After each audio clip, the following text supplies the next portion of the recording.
ಪಕ್ಷದ ವಿಚಾರವಾಗಿ, ಸರ್ಕಾರದ ವಿಚಾರವಾಗಿ ಏನು ನಡೆದಿದೆಯೋ ಅನ್ನುವಂಥದ್ದು ನನಗಂತೂ ಗೊತ್ತಿಲ್ಲ. ಇದು ಹೈಕಮಾಂಡ್ ಮತ್ತು C M, D C M ಮತ್ತು ಇನ್ಚಾರ್ಜ್ ಜನರಲ್ ಸೆಕ್ರೆಟರಿ ಮತ್ತು ಅವರಿಗೆ ಸಂಬಂಧಪಟ್ಟಂಥ ವಿಚಾರ. ಈಗಾಗಲೇ ಅವರೆಲ್ಲರೂ ಸಹ ಸ್ಪಷ್ಟವಾಗಿ ಹೇಳಿದ್ದಾರೆ, ಪಕ್ಷದ ವಿಚಾರದ ಆಂತರಿಕ ವಿಚಾರದ ಬಗ್ಗೆ ಎಲ್ಲೂ ಸಹ ಚರ್ಚೆ ಮಾಡಬಾರ್ದು ಅಂತ.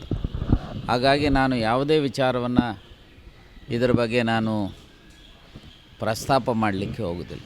ಒಂದು ಮಾತ್ರ ಹೇಳಲಿಕ್ಕೆ ಬಯಸ್ತೇನೆ, ಕಾಂಗ್ರೆಸ್ಸು ಈ ದೇಶಕ್ಕೆ ಸ್ವಾತಂತ್ರ್ಯವನ್ನು ತಂದುಕೊಟ್ಟಿದೆ. ಕಾಂಗ್ರೆಸ್ಸು ಈ ದೇಶಕ್ಕೆ ಸಂವಿಧಾನವನ್ನು ಕೊಟ್ಟಿದೆ. ಕಾಂಗ್ರೆಸ್ಸು ಈ ದೇಶಕ್ಕೆ ರಾಷ್ಟ್ರಧ್ವಜವನ್ನು ಕೊಟ್ಟಿದೆ. ಕಾಂಗ್ರೆಸ್ಸು ಈ ದೇಶಕ್ಕೆ ನ್ಯಾಷನಲ್ ಆ್ಯಂಥಮನ್ನು ಕೊಟ್ಟಿದೆ.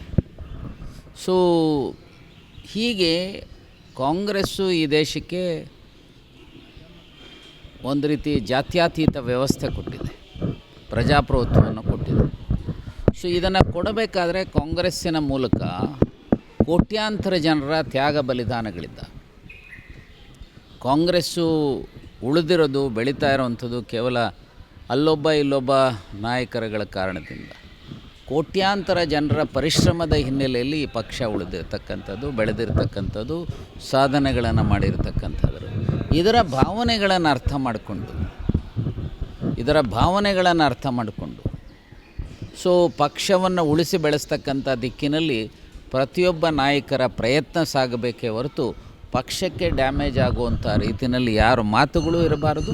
ಮತ್ತು ಅಂತಿಮವಾಗಿ ಪವರ್ ಶೇರಿಂಗ್ ಇದೆಯೋ ಇಲ್ವೋ, ಇದ್ದರೆ ಏನು ಮಾಡಬೇಕು, ಇಲ್ಲಾಂದರೆ ಏನು ಮಾಡಬೇಕು ಅನ್ನೋದನ್ನು ತೀರ್ಮಾನ ಮಾಡುವಂಥದ್ದು ಹೈಕಮಾಂಡೇ ಹೊರತು ನಮ್ಮಂಥ ಕಾರ್ಯಕರ್ತರು ಅಥವಾ ನಮ್ಮಂಥ ಸ್ಥಳೀಯ ನಾಯಕರಲ್ಲ ಅನ್ನೋದನ್ನು ನಾನು ಸ್ಪಷ್ಟವಾಗಿ ಹೇಳ್ತೇನೆ. ದಯಮಾಡಿ ನಿಮ್ಮ ಮೂಲಕ ವಿನಂತಿ ಮಾಡಲಿಕ್ಕೆ ಬಯಸ್ತೇನೆ, ರಾಜ್ಯದ ಸಮಸ್ತ ನಾಯಕರು ಯಾರಿದ್ದಾರೆ, ಅಧಿಕಾರದಲ್ಲಿರೋರು ಅಷ್ಟೇ ನಾಯಕರು ಅಂತಲ್ಲ, ಅದರಲ್ಲೂ ವಿಶೇಷವಾಗಿ ಅಧಿಕಾರದಲ್ಲಿರುವಂಥವ್ರು ಮಾತುಗಳನ್ನು ಆಡುವಂಥ ಸಂದರ್ಭದಲ್ಲಿ ಪಕ್ಷವನ್ನು ಉಳಿಸಿ ಬೆಳೆಸ್ತಕ್ಕಂಥ ದಿಕ್ಕಿನ ಮಾತುಗಳಾಗಬೇಕೇ ಹೊರತು ಪಕ್ಷದ ಇಮೇಜಿಗೆ ಧಕ್ಕೆ ಬರುವಂಥ ರೀತಿಯಲ್ಲಿ ಯಾರೂ ಸಹ ಮಾತನಾಡೋದು ಅಷ್ಟೊಂದು ಸಮಂಜಸ ಅಲ್ಲ ಅಂಥೇಳಿ ನಾನು ಭಾವಿಸಿದೆ.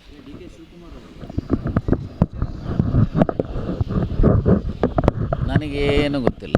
ಅವರು ಅಧ್ಯಕ್ಷರಿದ್ದಾರೆ, ಸನ್ಮಾನ್ಯ ಡಿ ಕೆ ಶಿವಕುಮಾರ್ ಅವರು ನಮ್ಮ ಪಕ್ಷದ ಅಧ್ಯಕ್ಷರಿದ್ದಾರೆ. ಸೊ ಇನ್ನಿಬ್ಬರೂ ಸಹ ನಮ್ಮ ಪಕ್ಷದ ಸರ್ಕಾರದ ಮಂತ್ರಿಗಳಿದ್ದಾರೆ.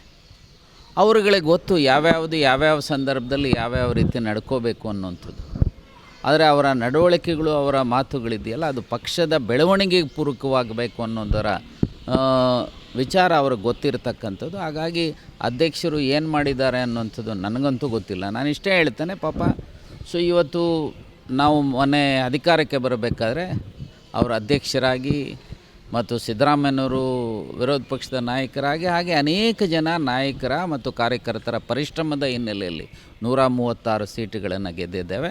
ಆ 136 ಸೀಟುಗಳ ಮೂಲಕ ರಾಜ್ಯ ಸರ್ಕಾರ ಇರುವಂಥದ್ದು ಜನಪರವಾಗಿ ಕೆಲಸ ಮಾಡುವಂಥದ್ರಲ್ಲಿ ಪ್ರಯತ್ನಗಳು ಹೆಚ್ಚು ಸಾಗಬೇಕು. ಮತ್ತು ಸ್ಥಳೀಯವಾಗಿರುವಂಥ ಜನರ ನಾಯಕತ್ವ ಏನಿದೆಯಲ್ಲ, ಅದು ಜಿಲ್ಲಾ ಪಂಚಾಯತಿ ಇರ್ಬೋದು, ತಾಲೂಕು ಪಂಚಾಯತಿ ಇರ್ಬೋದು, ನಗರ ಪಾಲಿಕೆಗಳಿರ್ಬೋದು, ಅದರ ಚುನಾವಣೆಗಳ ಮೂಲಕ ನಾಯಕತ್ವದ ಸೃಷ್ಟಿಗೆ ಒತ್ತು ಕೊಡುವಂಥ ಕೆಲಸ ಆಗಲಿ ಅಂಥೇಳಿ ಭಾವಿಸ್ತೇನೆ ಹೊರತು ಅವರೇನು ಮಾತನಾಡಿದ್ರು ಇವರೇನು ಮಾತನಾಡಿದ್ರು ಅನ್ನೋದ್ರ ಮೂಲಕ ನಾನು ಇನ್ನೊಂದು ಮಾತನಾಡಿ ಇನ್ನೊಂದಿಷ್ಟು ಗೊಂದಲ ಸೃಷ್ಟಿ ಮಾಡ್ತಕ್ಕಂಥದ್ದಕ್ಕೆ ನನಗೆ ಇಚ್ಛೆ ಇಲ್ಲ. ಯಾಕಂದರೆ ನನಗೂ ಒಂದಿಷ್ಟು ರೆಸ್ಪಾನ್ಸಿಬಿಲಿಟಿ ಇದೆ. ಪಕ್ಷದ ರಾಜ್ಯದ ಉಪಾಧ್ಯಕ್ಷನಾಗಿ ಮತ್ತು ವಕ್ತಾರನಾಗಿ, ಮಾಜಿ ಸಂಸತ್ ಸದಸ್ಯನಾಗಿ, ಮಾಜಿ ವಿರೋಧ ಪಕ್ಷದ ವಿಧಾನ ಪರಿಷತ್ನಲ್ಲಿ ನಾಯಕನಾಗಿ ಪಕ್ಷವನ್ನು ಉಳಿಸಿ ಬೆಳೆಸ್ತಕ್ಕಂಥದ್ರಲ್ಲಿ ಪ್ರತಿಯೊಂದು ಮಾತಿಗೂ ಒಂದು ಅರ್ಥ ಇರುತ್ತೆ. ಹಾಗಾಗಿ ನಾನು ಇಷ್ಟೇ ಹೇಳ್ತೇನೆ, ದಯಮಾಡಿ ಪಕ್ಷವನ್ನು ಉಳಿಸ್ತಕ್ಕಂಥ, ಪಕ್ಷ ಮತ್ತಷ್ಟು ಶಕ್ತಿಶಾಲಿಯಾಗಿ ಬರುವಂಥ ದಿನಮಾನಗಳಲ್ಲೂ ಸಹ ಮತ್ತೆ ಅಧಿಕಾರಕ್ಕೆ ಬರ್ತಕ್ಕಂಥ ದಿಕ್ಕಿನಲ್ಲಿ ಮಾತುಗಳಿರಬೇಕು, ಕೃತಿಗಳಿರಬೇಕು, ಕಾರ್ಯಕ್ರಮಗಳಿರಬೇಕು. ಆ ದಿಕ್ಕಿನಲ್ಲಿ ಕೆಲಸ ಸಾಗಲಿ ಅಂಥೇಳಿ ಹೇಳಿಕೆ ಬಯಸ್ತೇನೆ.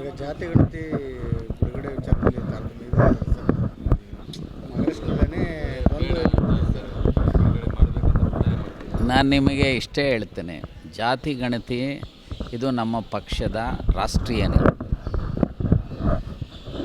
1901ರಲ್ಲಿ 1931ರಲ್ಲಿ ಜಾತಿ ಗಣತಿಯನ್ನು ಆಗಿರತಕ್ಕಂಥದ್ದಿದೆ. ಅದರ ನಂತರ ಜಾತಿ ಗಣತಿ ಆಗಿಲ್ಲ. ಸೊ ಯಾವ್ಯಾವ ರಾಜ್ಯದಲ್ಲಿ ಸಾವಿರಾರು ಜಾತಿಗಳಿದ್ದ. ಆ ಜಾತಿಗಳಲ್ಲಿ ಉದಾಹರಣೆಗೆ ಶೆಡ್ಯೂಲ್ ಕಾಸ್ಟ್, ಶೆಡ್ಯೂಲ್ ಟ್ರೈಬ್ಸ್ ಅಥವಾ ಬ್ಯಾಕ್ವರ್ಡ್ ಕ್ಲಾಸಸ್ ಆಗಬೇಕಾದ್ರೆ ಆರ್ಟಿಕಲ್ 340 ಪ್ರಕಾರ ಯಾರು ಸಾಮಾಜಿಕವಾಗಿ ಶೈಕ್ಷಣಿಕವಾಗಿ ಹಿಂದುಳಿದಿದ್ದಾರೆ ಅವರು OBC. ಆರ್ಟಿಕಲ್ 341 ಪ್ರಕಾರ ಸಾಮಾಜಿಕವಾಗಿ ಶೈಕ್ಷಣಿಕವಾಗಿ ಹಿಂದುಳಿದಿದ್ದು ಅನ್ಟಚಬಲ್ ಇದ್ದರೆ ಅವರು SC. ಆರ್ಟಿಕಲ್ 342 ಪ್ರಕಾರ ಸಾಮಾಜಿಕವಾಗಿ ಶೈಕ್ಷಣಿಕವಾಗಿ ಹಿಂದುಳಿದಿದ್ದು ಅನ್ಟಚಬಿಲಿಟಿ ಇಲ್ಲದೆ ಗುಡ್ಡಗಾಡು ಪ್ರವೃತ್ತಿ ಯಾರು ಬೆಳೆಸ್ಕೊಂಡಿರ್ತಾರೆ ಅಥವಾ ಯಾರ ಬದುಕಿನಲ್ಲಿರುತ್ತೆ ಅವರು ST ಆಗುವಂಥದ್ದು ಇದೆ, ಸಂವಿಧಾನದಲ್ಲೇ ಇದೆ. ಹಾಗಾಗಿ ಅದರ ಈ ಒಂದು ಜಾತಿ ಗಣತಿಯ ಮೂಲಕ ಯಾವ್ಯಾವ ಸಮಾಜಗಳ ಅಭಿವೃದ್ಧಿ ಎಷ್ಟರ ಮಟ್ಟಿಗೆ ಸಾಮಾಜಿಕವಾಗಿ, ಶೈಕ್ಷಣಿಕವಾಗಿ, ಆರ್ಥಿಕವಾಗಿ, ರಾಜಕೀಯವಾಗಿ ಇನ್ನಿತರ ರಂಗಗಳಲ್ಲಿ ಬೆಳವಣಿಗೆ ಆಗಿದೆ ಅನ್ನೋದರ ಅರಿವು ಆಗಬೇಕಾದ್ರೆ, ಅದು ಗೊತ್ತಾಗಬೇಕು ಆಗಿದ್ದರೆ ಈ ಜಾತಿ ಗಣತಿ ಅವಶ್ಯಕತೆ ಇದೆ. ಜಾತಿ ಗಣತಿ ಮಾಡಿರೋವಂಥದ್ದನ್ನು ಈಗಾಗಲೇ ಪಬ್ಲಿಷ್ ಆಗಿರುವಂಥ ಬಿಹಾರ ಸರ್ಕಾರದ ತೀರ್ಮಾನವನ್ನು ನ್ಯಾಯಾಲಯವೂ ಸಹ ಈಗಾಗಲೇ ಅದನ್ನು ಸರಿ ಅಂತ ಹೇಳಿರ್ತಕ್ಕಂಥದ್ದಿದೆ. ಹಾಗಾಗಿ ನಾನು ಇಷ್ಟೇ ಹೇಳ್ತೇನೆ, ನಮ್ಮ ಸರ್ಕಾರ ಬದ್ಧತೆ ಇರತಕ್ಕಂಥ, ನಮ್ಮ ಪಕ್ಷವೂ ಸಹ ಅದನ್ನು ಬದ್ಧತೆ ಇರತಕ್ಕಂಥ ಹಿನ್ನೆಲೆಯಲ್ಲಿ ಇವತ್ತಲ್ಲ ನಾಳೆ ಅತಿ ಶೀಘ್ರದಲ್ಲಿ ಮುಖ್ಯಮಂತ್ರಿಗಳು ಮೊನ್ನೆ ತಾನೇ ಹೇಳಿದ್ದಾರೆ 100ಕ್ಕೆ 100% ಜಾತಿ ಗಣತಿಯ ವರದಿಯನ್ನು ಹೊರಗೆ ತರ್ತೇವೆ, ಅದರ ಮೂಲಕ ಕಾರ್ಯಕ್ರಮಗಳನ್ನು ರೂಪಿಸ್ತೇವೆ ಅಂತ ಹೇಳಿದ್ದಾರೆ. ಹಾಗಾಗಿ ಮಾಡ್ತಾರೆ ಅನ್ನುವಂಥ ವಿಶ್ವಾಸ ನನಗಿದೆ. ಸರ್, ಈಗ ಬಿಡುಗಡೆಗೆ ವಿರೋಧ ಮಾಡ್ತಿದ್ದಾರಲ್ಲ, ಅವ್ರ ಮೇಲೆ ಏನಾದರೂ ಪಕ್ಷದಿಂದ ಕ್ರಮ ಆಗುತ್ತಾ ಹೇಗೆ ಅಂತ? ನೋಡಿ ಪಾಪ ನಾಯಕರು ಹೈಕಮಾಂಡ್ಗೆ ಪತ್ರ ಬರೆಯುವಂಥ ಕೆಲಸವನ್ನು ಮಾಡ್ತಾ ಇದ್ದಾರೆ. ಯಾವುದರ ಬಗ್ಗೆ? ಇದೇ ಜಾತಿ ಗಣತಿ ಅವ್ರ ಮೇಲೆ ಏನಾದರೂ ಪಕ್ಷದಿಂದ ಕ್ರಮ ಆಗುತ್ತಾ ಹೇಗೆ ಅಂತ? ನೋಡಿ ಪಾಪ ನಾಯಕರು ಹೈಕಮಾಂಡ್ಗೆ ಪತ್ರ ಬರೆಯುವಂಥ ಕೆಲಸವನ್ನು ಮಾಡ್ತಾ ಇದ್ದಾರೆ. ಯಾವುದರ ಬಗ್ಗೆ? ಇದೇ ಜಾತಿ ಗಣತಿ ವಿರೋಧ. ನೋಡಿ, ನಾನು ಇಷ್ಟೇ ಹೇಳ್ತೇನೆ, ಒಬ್ಬೊಬ್ಬರು ಒಂದೊಂದು ಕಾರಣದಿಂದ ಕೆಲವರು ಅದರ ವಿರುದ್ಧ ಧ್ವನಿ ಎತ್ತಾರೆ. ಪ್ರಜಾಪ್ರಭುತ್ವ ವ್ಯವಸ್ಥೆಯಲ್ಲಿ ಪರ ವಿರೋಧಗಳು, ಅಭಿಪ್ರಾಯಗಳು ಬರ್ತವೆ. ನಮ್ಮ ಪಕ್ಷದಲ್ಲಿ ಆಂತರಿಕ ಪ್ರಜಾಪ್ರಭುತ್ವ ಇದೆ ಅನ್ನುವಂಥದ್ದಕ್ಕೆ ಇದೊಂದು ಕಾರಣ. ಕೆಲವರಿಗೆ ಕೆಲವು ಸಂಶಯಗಳು, ಇಲ್ಲಪ್ಪ ನಮಗೇನೋ ನಮ್ಮ ಸಮಾಜಕ್ಕೇನೋ ನಷ್ಟ ಆಗ್ಬೋದು, ತೊಂದರೆ ಆಗ್ಬೋದು ಅನ್ನೋದು ಕೆಲವ್ರ ಭಾವನೆ ಇರೋ ಹಾಗೆ ಕಾಣ್ತದೆ. ನಾನು ಇಷ್ಟೇ ಹೇಳಲಿಕ್ಕೆ ಬಯಸ್ತೇನೆ, ಸಮೀಕ್ಷೆಯ ವರದಿನೇ ಆಚೆಗೆ ಬರದೆ, ಸಮೀಕ್ಷೆಯ ವರದಿಯಲ್ಲಿ ಏನಿದೆ ಅನ್ನೋದರ ಮಾಹಿತಿನೇ ಇಲ್ಲದೆ ವಿರೋಧ ಮಾಡ್ತಕ್ಕಂಥದ್ದು ಅಷ್ಟೊಂದು ಸಮಂಜಸ ಅಲ್ಲ.